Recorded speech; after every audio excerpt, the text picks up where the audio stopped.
been here with me, but now she's here with all. So I'll introduce myself. My name is Casie Smith. I'm the Director of Leader Learning at Tinkergarten. And in my role, I get to work with our amazingly talented group of educators all over the country who bring outdoor play to kids and their families. Before coming to Tinkergarten, I was also the director of an early childhood program for infants at preschool, and I have two Tinkergarten kids of my own who have been coming to Tinkergarten for many seasons. So I'm very excited to be here tonight to talk about this topic. And I'll hand it over to Meghan to introduce herself and Tinkergarten.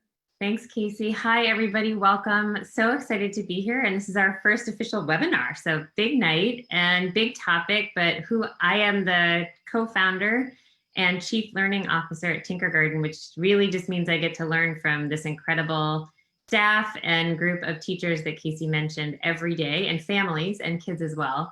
And Tinkergarten, for those who don't know and are joining us, we are every family's purposeful guide to outdoor play. And we are so excited to be able to support families in multiple ways. We have run for 24 seasons. We've over 24 seasons over the past decade. We've developed curriculum to help kids make the most of their early learning years through play. And that plays out in parks across the country with our amazing teachers and their families and their communities. And recently with the pandemic, we've done more and more, creating content for families to use anywhere, and even using screens themselves to create experiences that are engaging for kids and to inspire hours and hours of outdoor play. So we reach families everywhere we can, but we're really here to make sure that kids can learn through outdoor play. That's what we're all about. Oh, and I'm a former teacher and an elementary school principal and a mom of 3 explorers, 5, 7, and 9. So yeah, I'm excited. So tonight we're going to be talking about how to balance screen time and green time. And this is a topic that has consumed educators and parents for over a decade. It's really, our use of screens has expanded tremendously since the advent of the smartphone. So something we're all wondering and all talking about is screen time okay for kids? How much is too much? So Meghan, with such a big topic, where do we even start? Yeah, I think we're Tinkergarten, and truly I think it has to start with the green time side.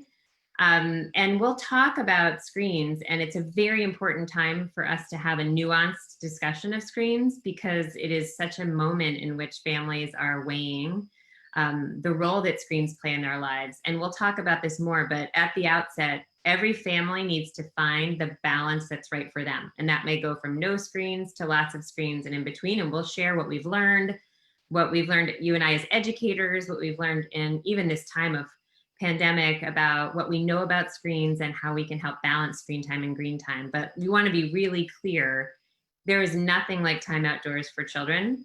And that's for so many reasons. I mean, health reasons are really central right now for wellness, the sunshine, the vitamin D, the kind of movement, fresh air that we need, but also it's a safer place to be right now with the spread of the pandemic, never mind the health benefits that we've known for ages and ages for being outside. It's a wonderful learning environment. It's calming and it's stimulating in just the right ways. And it allows children to challenge and to stimulate all of their senses. So the outdoors is just so, so important. And those kind of multi-sensory, calming, and yet really attention supportive experiences you can get outside, you simply can't get on screens.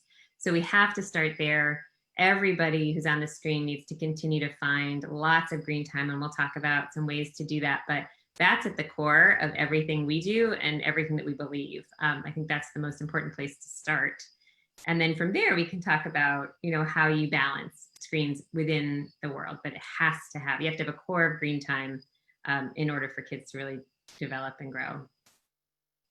Absolutely. So you mentioned that screens that outdoors is distinctly better than screen time from a sensory perspective. And this is something that I find incredibly fascinating to learn about. So could you explain that just a little bit more? Sure. And it's interesting for across learners that time spent outdoors does lead to improved attention And that's a really fascinating thing. And that happens within the moment. And that benefit of increasing our ability to focus and pay attention lasts even after we've been outside. And you know this if you have little kids, and you know the days when you don't get outside and the days when you do get outside, just how much more balanced and calm and grounded. These are words we hear from parents at Tinkergarten all the time, how kids feel after they've been playing outside. But what we know about the sensory system also is really important when you think about screen time versus screen time. Kids have the 5 senses we learn about in kindergarten, but they also have other senses. The senses like the vestibular system, which is based in your ear and is triggered when you move your head. That's a critical sense that sits in the middle of all the others. And if that sense isn't stimulated enough or to the right amount, it's very hard for your brain to focus and attend or pay attention. And that there couldn't be anything more central to learning than that. So that's an example of when I'm outside and I'm moving up and down, I'm running, I'm jumping, I'm bending to pick fascinating things up off the ground, or I'm looking up at the trees and down at the worms. I am naturally giving my vestibular system the change that it needs.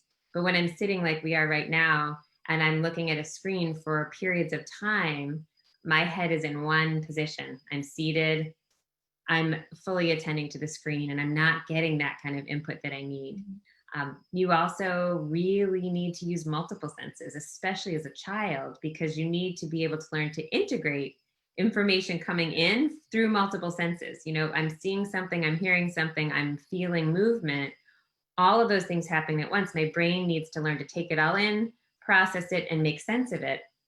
So if I'm only on a screen, I'm narrowing my sensory experience to sight alone with some sound, but none of the other senses activated. So I'm really limiting that chance to take in information and to learn, for my brain to learn to integrate it. And that is that's a foundation for higher level thinking to come later. And that's a real problem for kids if we solely use experiences that you can have on a screen. So these are just some of the reasons why our whole body needs to move and be outside and use all the senses we were given, not just those that screens stimulate.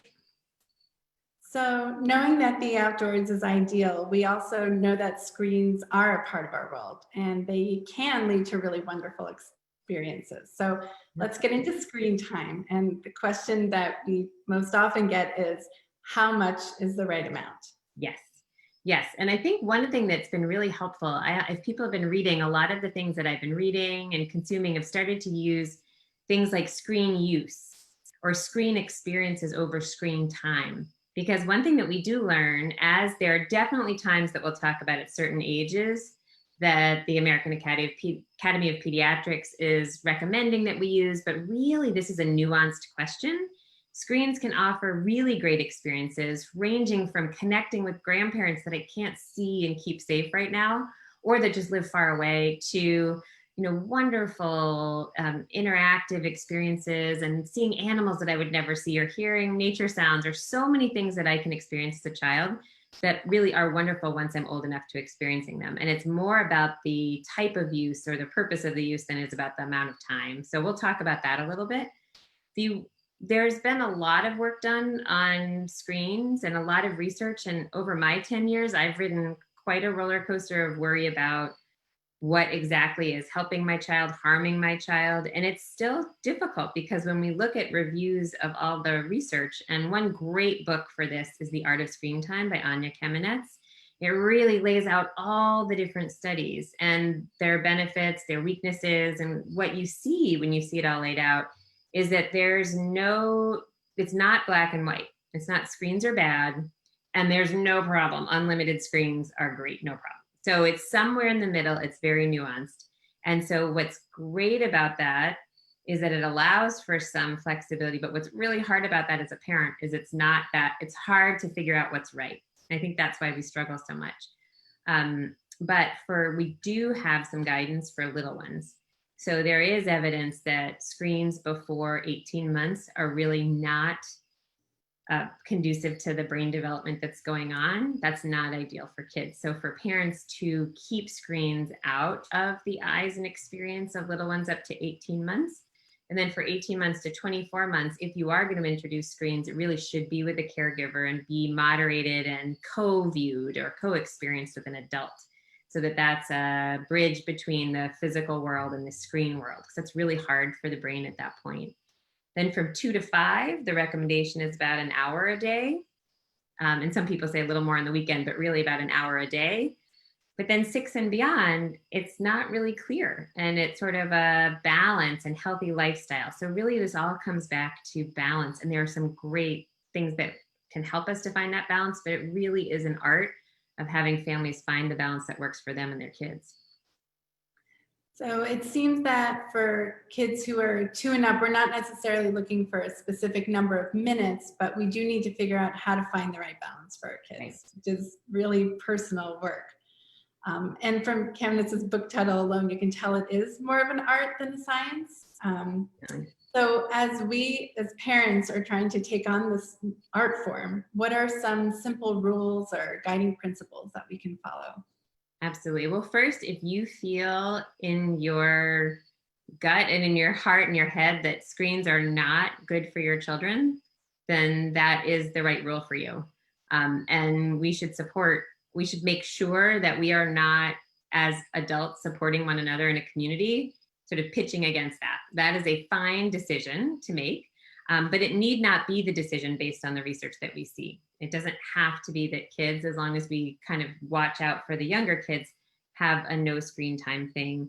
And the most important thing is, if you are going to be thinking about screen time, that you be thoughtful and that you realize that not all screen time is made equal.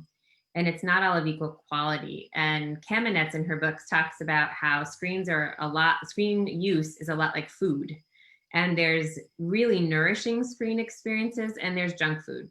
And trying to figure out what the balance is, and really thinking through, well, what are the right kind of quality experiences that I want to have and want to give to my children. And that is, something that you can distinguish in a number of different ways. So there are some experts that recommend distinguishing use of screen time among kids. And when screens are they for learning? Are they for entertaining? Or are they for connecting? And knowing why we're using the screens that we're using and the way that we're using them helps to decide how important this is and what kind of quality we're looking for. So that might be, sometimes we watch a family movie, or we learn from a really wonderful interactive program like Khan Academy Kids, or we are going to be connecting with family that we love very much. All of those different uses for screens. The other thing to watch out for is there's a really big difference for kids between passive use of screens and engaged and interactive use of screens. And Casie, from the research that we did for our Circle Time class experience, we tried to understand what are the best practices for when you have a virtual connection with a child, how can you make it really interactive? Because when kids are interactive, they're using multiple parts of their brain, the social part of their brain, they're moving, we're using sign language, and we're using our bodies in our circle times, and all of that's for very important reasons, because we're lighting up multiple regions of the brain, not just the passive receptive side that comes with consuming kind of one-way media. So that's another thing to think about, that interactivity. Is it socially supportive? Is it emotionally intelligent? And I think as a parent, what helps me is thinking about the organization that's creating the media or the experience. So who are they? What's their mission? Why do they exist? So what are they trying to do with this time? And do they have a team that shows in who they are and what they've done, in the world, that shows their commitment to children and development and learning? Because to me, that is learning. If I'm going to be using screens for learning, I want to know that they're educators, that they're people who understand the research and are really respectful of the science of kids. And that will give me the trust. So PBS Kids, for example, I have trust that, or anything that Common Sense Media, sort of wide open school, tells me has been vetted for this. And I feel the confidence that there's the right design, at least behind it, when I'm selecting it. Great. And I think, as you said, too, thinking about each individual child as well. Yeah. Something that I think about is, that it's not just about the age, it is about your child's unique way of engaging with screens. I know for my 2 kids, my younger one is really engaged with screens, but does it in a very interactive way. And he will be moving and answering questions even when they're not asked of him. And he gets very, very involved. And then my older one, for her, screens are a very naturally passive experience. And she sort of tunes in and tunes out at the same time. So for her, I have to support her screen time in a different way. I can't just set her up with her, virtual learning class. I do need to talk to her ahead of time about what will be happening and help to prompt her and think about what she might want to share, what she might want to say. Yeah. And when I do that, it can become more interactive for her. But it is really fascinating how different kids can be in the way that they do engage with screens. Absolutely. And that reminds me of the 3 Cs. This was quoted in the New York Times right when we went into the pandemic, and it was Dr. Jenny Radesky. And it has helped me so much thinking about the 3 Cs. So it's child, it's content, and context. So we talked a little about content, what's appropriate content, but what's the child? And then what context can you set? What framing can you give? And each child needs something different. And I think we're getting a great question in asking about how you can help kids that are obsessed with watching and being able to just consume. Because I have a child who anything to do on screens is like the forbidden fruit, or has been, or was for him. And it's been so important for us to try and make a really healthy relationship with screens for each of us, but especially for him. And part of that has been bridging the world of screens. So when it's time for him to begin a screen event, I talk with him just like Casie does with her daughter. And we set sort of an expectation for what the goal is of this screen use, and then sort of a rough sense that he can really understand of what's the end of it going to be. It'll either be an episode or a certain amount of time on a timer, or when it's time to transition to the next thing. And ideally, that's something that he loves to do, like snack or be outside. And then I come back into his world. So before that moment happens, as much as I can, I arrive, sit down with him, complete the screen moments or session, and then kind of bring him back out of the screen world and into the real world. Because those transitions are very difficult. I think it was Arianna Huffington who said, screens are hypnotic by design. So they really do trick our brain into being in a lull state, which looks different for different kids, but it's powerful. So we need to help children make that transition in and out. That context is so important for them. And for some kids, it shows more than others, I think. So are there any rules or big guidelines that you feel like we should be following as we're thinking about how to navigate this with our unique kiddos? Yeah. So in terms of screens specifically, I found Anya Kamenetz, again, she wrote The Art of Screen Time, gave us some 3 basic rules that have been really helpful. Again, they're not prescriptive. So those of us that were that part of us that's looking for the just tell me when to shut it off, or how much is it not going to hurt my kid. They're not those rules, but they are rules that help you build a really healthy relationship with screens. And it does make screen use decisions. It's made it a lot easier for our family to think about these 3 rules. And it's actually helping us help our kids internalize that and make their own relationship with screens, which they're new at. It'll be a while. But every bit of this can help build toward that. And when I'm really worried is when our kids are older and so much of their social world is pulled onto screens. I want to make sure we have a really strong foundation of balancing now, when we can build it in and when we have so much influence over them. So one rule is to enjoy screens. And what that really means isn't to enjoy screens, enjoy endless screens. It's more to say whatever screen time looks for me, whether that's none at all or, repeated use during the day, whatever that looks like for you, whatever you decide is going to be the right balance of screen use, do it with open heart and no regret, because kids pick up on that. And they pick up on our being torn. And so it really delivers mixed messages about screens. And I imagine we've all done it. I've definitely done it. When I've needed, there's a call or something, and I've just got to put media out there, be like, I need the minute, or, but then the feeling of not feeling comfortable with that, you convey that to kids, and kids either then feel uncomfortable with the screen use, or it starts to plant that seed of this is a forbidden fruit. And that's really important not to do that. Another key piece of that is to enjoy screens in open spaces. So again, to make sure kids aren't kind of hiding out on their screens or seeing media that you don't want them to see, or you're not there to help them if they do discover something that's really not appropriate. The more you can make a habit of being in an open space for the screen time that kids do get, then you can monitor what screen experiences they're having. They feel like those screen experiences are a welcome part of the family, but they have a beginning and an end, which sort of leads to the second rule, which is not too much. And again, this comes back to what does your kid need? What do you feel comfortable with? And for me, not too much means balance. And kids desperately need balance. They need to move their bodies. They need to have limits on screen time. So they need to know that screen experiences begin and end. And for kids' attention span, that really doesn't go past a half hour. And if it needs to go beyond that, it's a movie, it's something else, be part of that experience. Or, if it needs to go a little bit longer, just make sure there's something that's full sensory, movement oriented, that gets their bodies away from that passive or that narrowed sensory experience and gives them other inputs. So that's hard for a lot of us right now, because some of our families my children are going to begin online learning next week. And luckily our school has breaks throughout the day and independent work's flowing through, but there will be a good bit of time on screens. And I think it's important for all of us, no matter how we feel about screens, to support families in that position.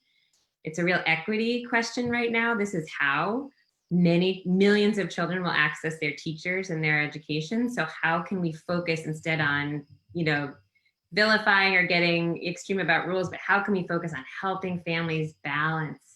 And that's why we're so trying to focus on balancing and putting more green time, more moving time into the day for kids, because we know that they need to balance that bit of screen time that's necessary or valuable to the family with the other experiences that they need. And Tinkergarten is using screens to support families this fall. We are. So we are continuing to offer our content and our ideas to families, but we have moved Tinkergarten to be able to reach families everywhere. Lots of our locations were not able to host us this fall. And so we made a decision to be able to create a really engaging 30 minutes a week online experience where we can get together on Zoom like this with a leader and with a group of children and the adults in the background, really engaging a child in song and movement and learning about animals and connecting with one another. And then to be inspired to begin the play of the week and continue that outdoor play throughout the week. So parents also getting guides that help them to use what they have at home and to set up independent play that continues throughout the week. So those kick off next week. We could not be more excited. And we really feel like it's a way to use this medium to reach people, but to inspire that green time that kids so need, and will need all the more this fall. And we have a discount. We do.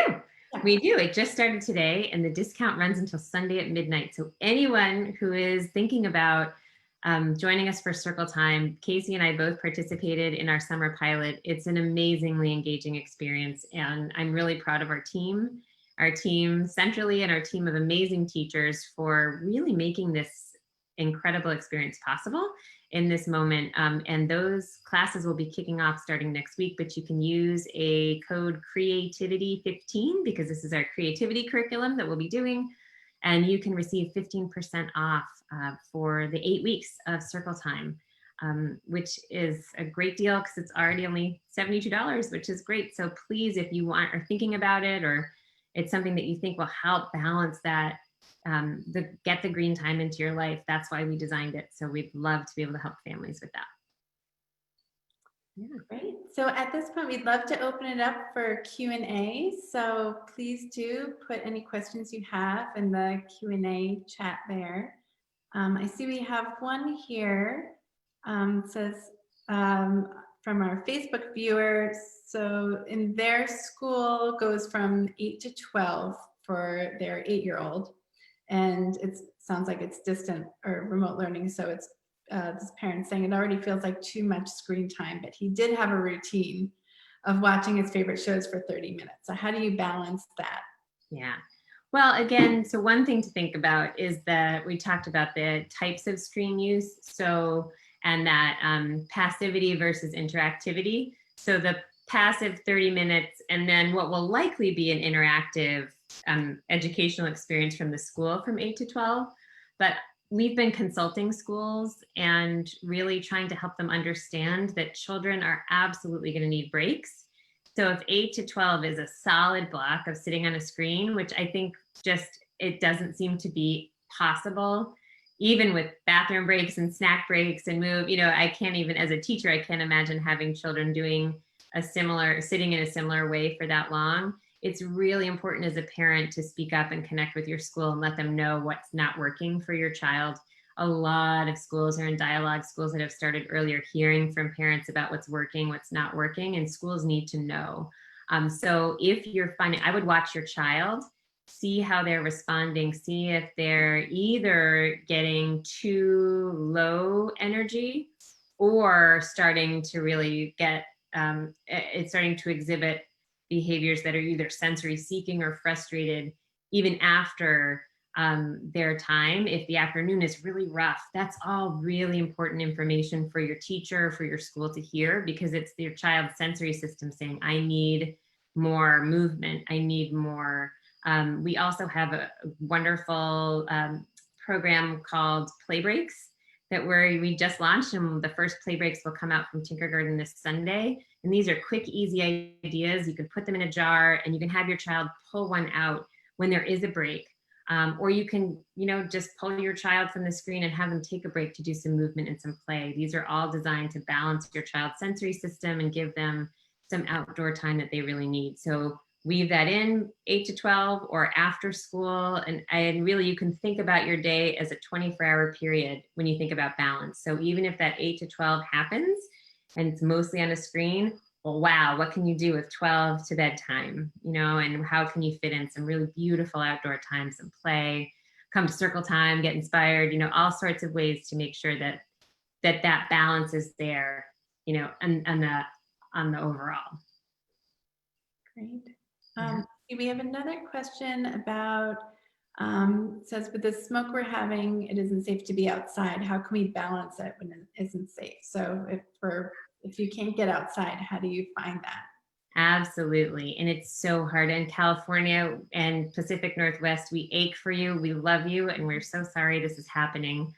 But it's not dissimilar from some of what we heard from people who really felt they couldn't leave the house when the pandemic first hit. So we have some great blog posts on our blog about this specifically, but some ideas are that, and research is wonderful. Research has told us that some of the calming and attention increasing benefits of nature that you get from being in nature can actually be experienced by looking at photographs of nature or even looking out a window. So this might be, it's ominous to look out a window in some of the pictures I've seen of California right now, but maybe there are nature scenes that you can find to put on the television. You can look through books of animals and beautiful naturescapes. So that actually makes a difference to the brain.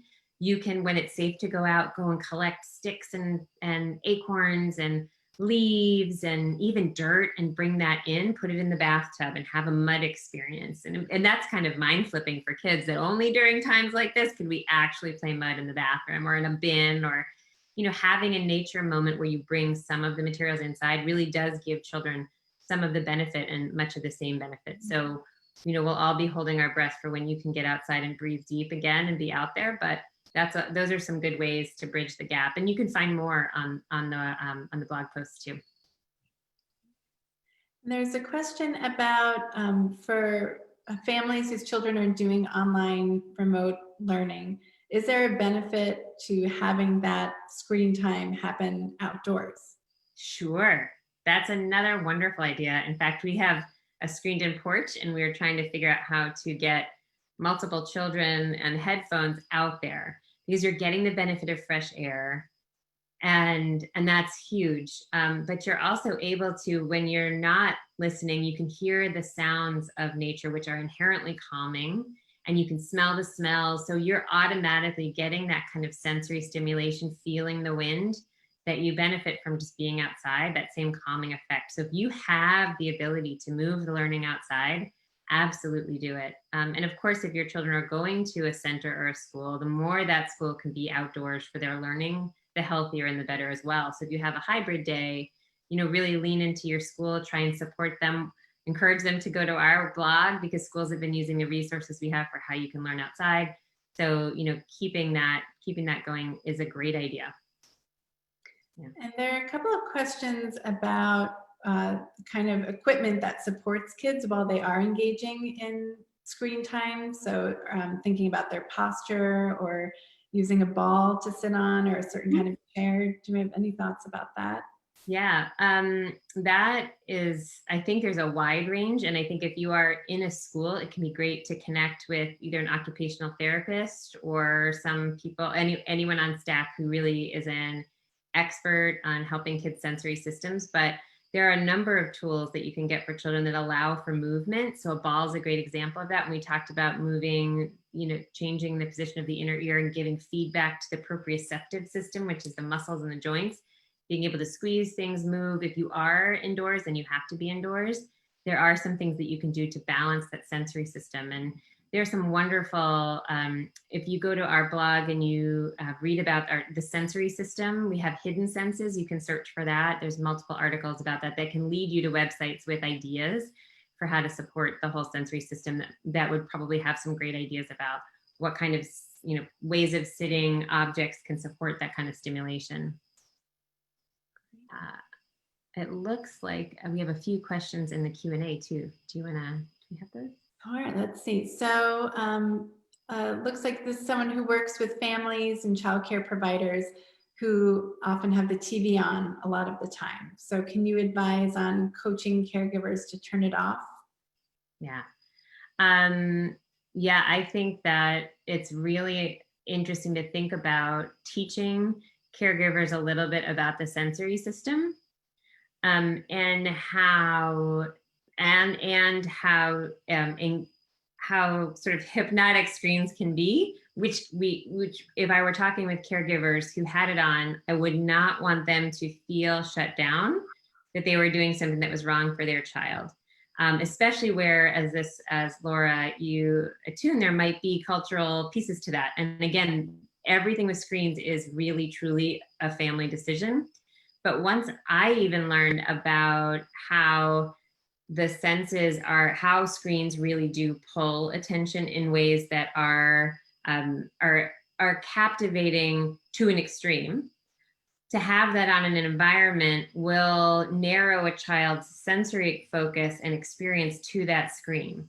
So even if as an adult, we've become good at blocking out a screen that's on in the background. My parents said the screen, I don't think the TV is ever off at my parents' house. It's always on, and they're consuming, they come in, they learn what they need to learn, they go, but their brains have developed to the point where they're not listening to that the way that a child would attend to it. So what helps with caregivers is to help them see, with the TVs on, what is not happening for the child, because their brain can't split like my parents or you or I could. It's going to be consumed by the screen, so they won't be able to invent with the toys that might be there, or move their bodies in the same way. It will pull them in most likely, and it will narrow their experience. So if it's on all day, then that's going to narrow their experience, versus a particular time of day when that can be a special thing that we share or do. And then there are other opportunities. And sometimes it's also helping caregivers understand how simple play centers and other objects that they have around the house can turn into really enriching experiences, where screens, because they're so attention grabbing, feel easier, and feel like they work and kids love them. And caregivers want to love their children. They generally really want to lean into what works and what kids seem to love, but with some information can see that through a new lens and make some different choices. So we also have a question. Miriam says, my 3-year-old watches about 30 minutes of Amazon Prime shows in the evening. I'd love to shift this daily screen time away from passive towards something more interactive. but where to start? Yeah. So I do think Khan Academy Kids is wonderful. I also really love Common Sense Media's Wide Open School, which is a collection, and it can tend to be a bit older, so you'd want to focus on the younger parts of it. But Common Sense Media, if you don't know, and I feel like every parent, it's such a resource, looks at media from books to movies to games to online experiences, and gives ratings on the educational value, the appropriateness, the age. It really is a helpful tool, but they've created something called Wide Open School, which is a free set of resources that they have vetted for being educationally sound and supportive and available for families. So Wide Open School is wonderful, but also PBS Kids has some wonderful things for this age group, and they've really done a good job of developing games and continuing to further research, but engaging activities in addition to their shows. So it can be getting some show, get to know the characters, and move on to interactive experiences that go with them, if that's a bridge. So, my team loves Wildcrats, and I am a huge Wildcrats fan, and that's passive, but you're learning new information, you're connecting to animals, and then there's some great Wildcrats games that your child could play as well, and those kind of come together, for example. Great. Yeah. All right, let's see. We have a question about Tinkergarten circle times. Is it a better experience to buy the books listed in the literature connection? That's a great question. And that really depends on how you like to experience books with your child. But one really lovely thing that can happen on a screen is a read aloud. So we have if you sign up for Circle Time, each week you'll receive a parent guide. And in that parent guide, and you'll receive that the day before the actual Circle Time, but it's designed to help you support your child throughout the week with new easy ideas for extending the learning that happens in the Circle Time. Part of it is there is a video read aloud of the book. So you can use that video read aloud you can watch it with your child, have your child watch it even a few times if they want to. So that's valuable, screen use to many families. So if that will support you in not buying the books, we make that available. If you do want to buy any of the books, you can click on the curriculum overview that you'll receive, and we have them. A few of the books are part of the Circle Time materials kit that you can order, or they're on our Amazon store, or you can find them in libraries and find them around. They're all wonderful books. So it really is about whether you want to hold them but we make them available by read aloud, video read aloud, to make sure every family can have them. Great. Let's see. Should we do one more question? Maybe the question about social distancing? Oh yeah, that's a great one. So how do you explain social distancing to first graders? Yes. Who can't play in the same way on the playground that they are used to, and how do we think about that in terms of learning? Yes, and we've been consulting a number of schools, and there's a range in what schools feel comfortable to do in terms of social distancing. It's very possible to support kids in understanding social distancing, and we have wonderful blog posts about this. So just some places to start are to talk with your child about loving friends and wanting to keep friends safe and keep ourselves safe.